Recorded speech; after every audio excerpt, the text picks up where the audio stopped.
कळवण नाशिक मार्गावरती एक भीषण अपघात झालाय। भरधाव वेगाने जाणारी कार थेट रस्त्याच्या कडेला असलेल्या बंगल्याच्या आवारात घुसली, एका खांबाला जाऊन धडकली। अपघातात कारमधील 5 जण ठार झालेत, 2 जण गंभीर जखमी झालेत। अपघात इतका भीषण आहे की कारचा चक्काचूर झालाय। सगळेजण नामपूर इथले असून लग्न सोहळ्यासाठी नाशिकला गेले होते आणि परत येत असताना त्यांच्यावर काळानं घाला घातला।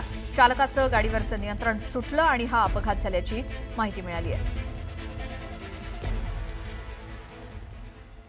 आमचे प्रतिनिधी बाबू शेख आपल्या सोबत आहेत फोन लाईन वरती, माहिती घेऊयात।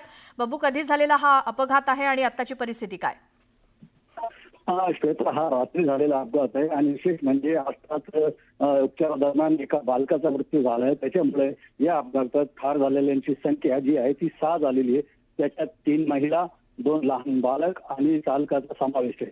आणि हे सर्वजण लग्न सोहळ्यासाठी नाशिकला गेले होते आणि सटाणा मार्गे घरी जात असताना कोल्हापूर फाट्याजवळ हा अपघात झालेला आहे। समोरच्या गाडीने या कार चालकाला कट मारला, त्याच्यामुळे कार चालकाचं नियंत्रण सुटलं आणि तो थेट शेजारी असलेल्या बंगल्यात त्याची कार गेली आणि समोर एक मोठा पोल होता, खांब होता सिमेंटचा, त्याला जाऊन धडकली। त्याच्यामुळे कारचा चक्कर झाला आणि कार 5 जणांचा जागीच मृत्यू झाला आणि एका बालकाचा आज उपचारादरम्यान मृत्यू झालाय।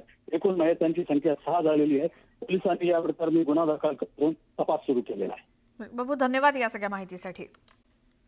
बातमीपत्रामध्ये आता पाहणार आहोत प्रत्येक जिल्ह्यातली बातमी अतिशय वेगवान स्वरूपात। बातमी 36 जिल्ह्यांची या बुलेटिनमध्ये सुरुवात करूयात। काँग्रेसचे माजी गृहराज्यमंत्री सिद्धराम म्हेत्रे हे एकनाथ शिंदे यांच्या शिवसेनेमध्ये प्रवेश करणार आहेत। त्यासाठी अक्कलकोट येथील मंगरुळे या हायस्कूल जवळील मैदानावर जाहीर मेळावा आयोजित करण्यात आलाय। बीडमध्ये ऊसतोड कामगार महिलांच्या गर्भपिशव्या काढल्याचं प्रकरण समोर आल्यानंतर यावर माजी मंत्री काँग्रेस नेते यशोमती ठाकूर यांनी राज्य महिला आयोगावर सवाल उपस्थित केलाय। बीडमध्ये 800 महिलांच्या गर्भपिशव्या काढल्या, त्यावेळी महिला आयोग काय झोपला आहे का, असा सवाल त्यांनी केलाय। लाडकी बहीण योजनेच्या निधीवरून यशोमती ठाकूर यांनी सरकारवर हल्लाबोल केलाय। संविधान आणि सर्वोच्च न्यायालयाचे नियम पायदळी तुडवून सामाजिक न्याय आणि आदिवासी विभागाचा पैसा लाडक्या बहिणींसाठी वापरला जातो, असा गंभीर आरोप यशोमती ठाकूर यांनी केलाय। ओबीसी नेते लक्ष्मण हाके यांची जीभ घसरली आहे। उपमुख्यमंत्री अजित पवारांचा हाकेंनी एकेरी उल्लेख केलाय। अजित पवार महाराष्ट्राच्या राजकारणातील दरोडेखोर आणि चोर आहेत, अशी मुक्ताफळं त्यांनी उधळली आहेत। या वक्तव्यानंतर अजित पवार गटाकडून तीव्र निषेध व्यक्त केला जातोय। बीडच्या परळी तालुक्यातील दादाहरी वडगावमध्ये हाकेंची सभा पार पडली। यावेळी त्यांनी अजित पवारांवर हल्लाबोल करत सवाल केलाय।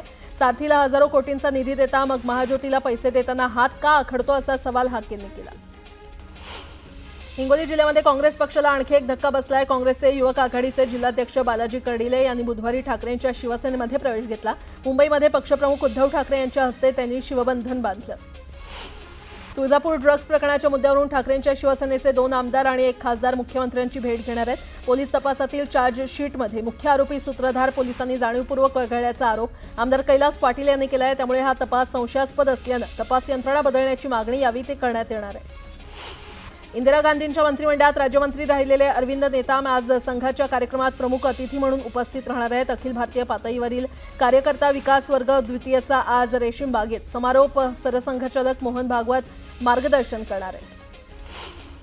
शेतकऱ्यांच्या प्रश्नाच्या मुद्द्यावरून ठाकरेंची शिवसेना आता मराठवाड्यामध्ये आंदोलन पुकारणार आहे। आजपासून ठाकरेंची शिवसेना सरकारविरोधात क्या हुआ तेरा वादा असा थेट सवाल करत सरकारला धारेवर धरणार आहे। शिवसेना उबाटाच्या पदाधिकाऱ्यांनी यासंदर्भात माहिती दिली आहे। मुंबईसह परिसरात बुधवारी पावसानं हजेरी लावली। शहराच्या तुलनेमध्ये उपनगरात पावसाचा जोर जास्त होता। दरम्यान गुरुवारी मुंबईसह ठाणे पालघर भागात विजांच्या कडकडाटासह हलक्या ते मध्यम स्वरूपाचा पाऊस पडण्याचा अंदाज हवामान खात्यानं वर्तवलेला आहे। पुणे शहराला पाणीपुरवठा करणाऱ्या खडकवासला धरण साखळी प्रकल्पातील 4ही धरणांच्या पाणलोट क्षेत्रात पावसाची नोंद करण्यात आलेली आहे। मात्र धरणांच्या पाणलोट क्षेत्रामध्ये अद्यापही येवा सुरू झालेला नसून 4ही धरणात मिळून 5.54 अब्ज टीएमसी एवढा पाणीसाठा आहे। पहिल्यांदाच रत्नागिरी जिल्ह्यामध्ये मे महिन्यातील 31 पैकी 13 दिवस पाऊस झाला। शेवटच्या आठवड्यातील पावसानं सर्वांनाच धक्का दिलाय। मे महिन्यामध्ये तालुक्यात 487.22 मिलीमीटर पाऊस झालाय। सर्वाधिक पाऊस हा 26 मे रोजी झालाय। कोल्हापुरातील लाखो भाविकांचं श्रद्धास्थान असलेल्या दख्खनचा राजा श्री ज्योतिबाचा डोंगर परिसर देशी वाणांच्या झाडांनी बहरणार आहे। 10,000 झाडं लावून डोंगर संवर्धन करणार असून त्यातून दख्खन केदारण्य तयार केलं जाणार आहे। तर या कार्यक्रमाला फडणवीस आणि गडकरी ऑनलाईन उपस्थित राहणार आहेत। महाराष्ट्र राज्य परिवहन महामंडळाच्या पुणे विभागानं आषाढी वारीच्या पार्श्वभूमीवर पंढरपूरला जाणाऱ्या भाविकांसाठी विशेष बस सेवेचं नियोजन केलंय. एखाद्या गावातून समूहानं आरक्षण केल्यास त्या गावातील आगारापासून थेट पंढरपूरपर्यंतची बस सेवा उपलब्ध करून दिली जाणार आहे.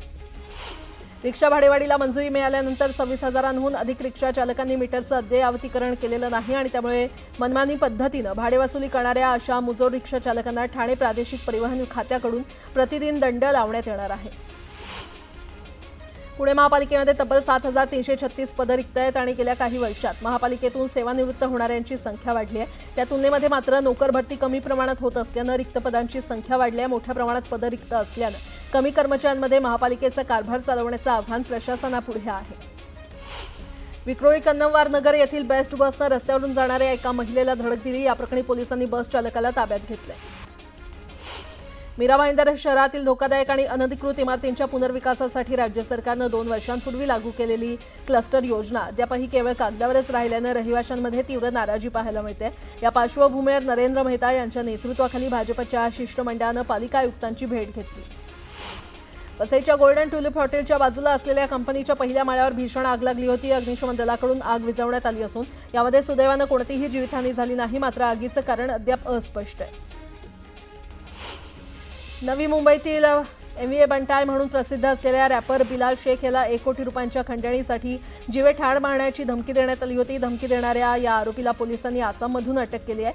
आरोपीनं कुणाच्या सांगण्यावरून रॅपरला धमकी दिली याचा पोलीस शोध घेत आहेत. 2015 साली मिसिंग झालेल्या सहाय्यक पोलीस निरीक्षक अश्विनी बिंद्रे यांचा मृत्यू दाखला अजूनही त्यांच्या मुलीला देण्यात आलेला नाही. या प्रकरणी प्रशासन टोलवाटोलवी करत असून कुटुंबियांनी उच्च न्यायालयामध्ये धाव घेण्याचा निर्णय घेतलाय.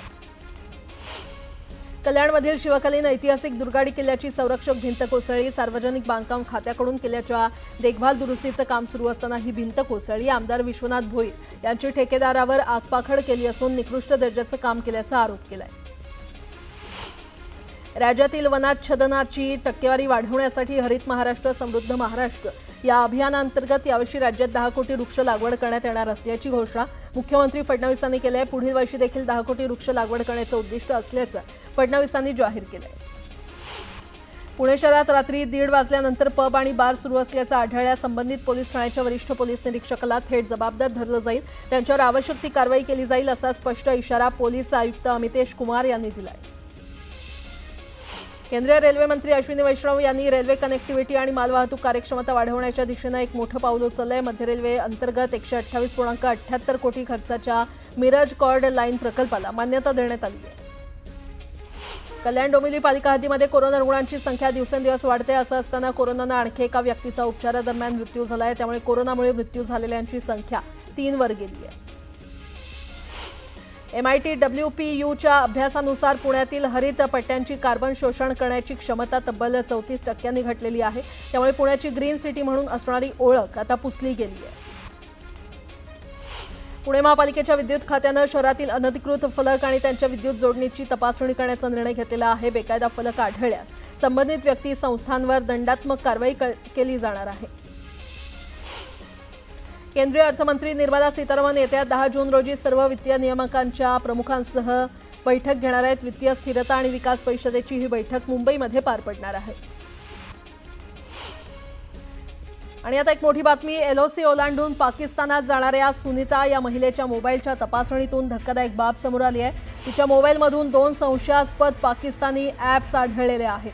सुनीता काही दिवस पाकिस्तानी रेंजर्सच्या ताब्यात होती आणि त्यामुळे ते ॲप पाकिस्तानी एजन्सीनं इन्स्टॉल केले का याची सखोल फॉरेन्सिक तपासणी सुरू आहे. तर सायबर तज्ज्ञांनी तिचे चॅट रिकव्हर केलेले आहेत. त्यात तिनं काही पाकिस्तानी नागरिकांसोबत जेम्स स्टोनच्या व्यवसायाचा मुद्दा काढून बोलणं सुरू केल्याचं स्पष्ट झालंय. सुनीता 14 मे रोजी नियंत्रण रेषा ओलांडून पाकिस्तानी हद्दीत घुसली आणि ती गिलगिटमध्ये पाकिस्तानी नागरिक जुल्फिकारला भेटणार होती. याआधी तिला पाकिस्तानी रेंजर्सनं पकडलं होतं. चौकशीनंतर तिला BSFच्या ताब्यात देण्यात आलंय.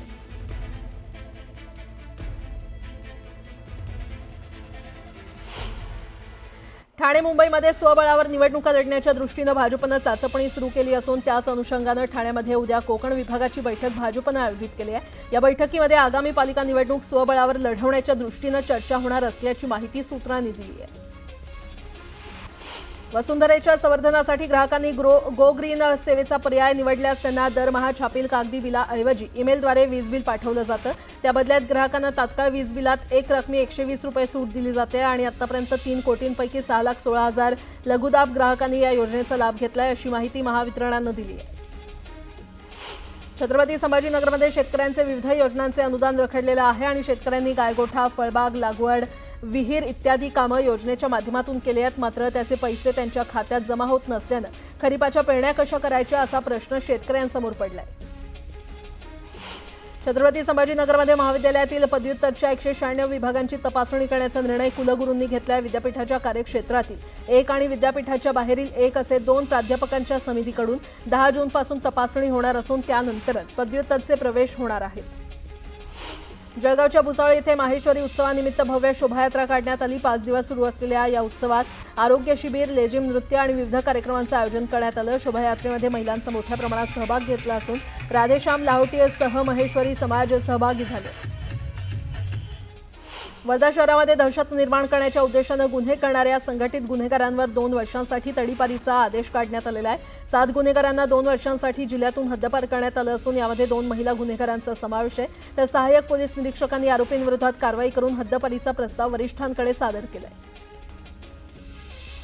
राज्यात दरवर्षी वाढणारी कर्करुग्णांची संख्या, उपचारासाठी होणारी फरफट थांबवण्यासाठी वैद्यकीय शिक्षण विभागानं राज्यात आसाम कॅन्सर केअर प्रकल्प राबवण्याचा निर्णय घेतलाय. राज्यातील जवळपास सर्वच जिल्ह्यातील 36 वैद्यकीय महाविद्यालयांमध्ये कर्करोगावर उपचार करण्यात येणार आहे. या प्रकल्पासाठी 5,000 कोटींचा खर्च अपेक्षित आहे.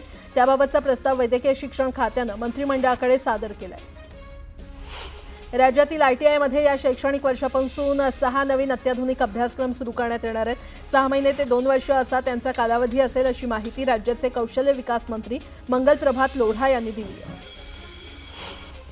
पुण्यामध्ये किडनी प्रत्यारोपणाला मंजुरी दिल्यानंतर त्याबाबतचा अहवाल ससून रुग्णालयातून 3 दिवसांनंतर खासगी रुग्णालयामध्ये पाठवण्यात आला. याच कालावधीमध्ये आर्थिक व्यवहार झाल्याची शक्यता असल्यानं या गुन्ह्यातील अटक आरोपी डॉक्टर अजय तावरे आणि प्रत्यारोपण समन्वयक यांची एकत्रित चौकशी करण्यात येणार असल्याची माहिती न्यायालयानं दिली आहे.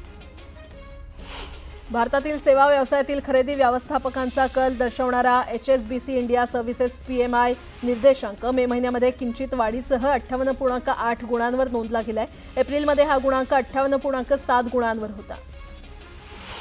राज्यातील वाढत्या वाघांची संख्या लक्षात घेता अन्य राज्यांमध्ये ते पाठवता येतील का याची चाचपणी करण्यात येणार असून मागणी असलेल्या राज्यांशी चर्चा देखील करण्यात येणार आहे.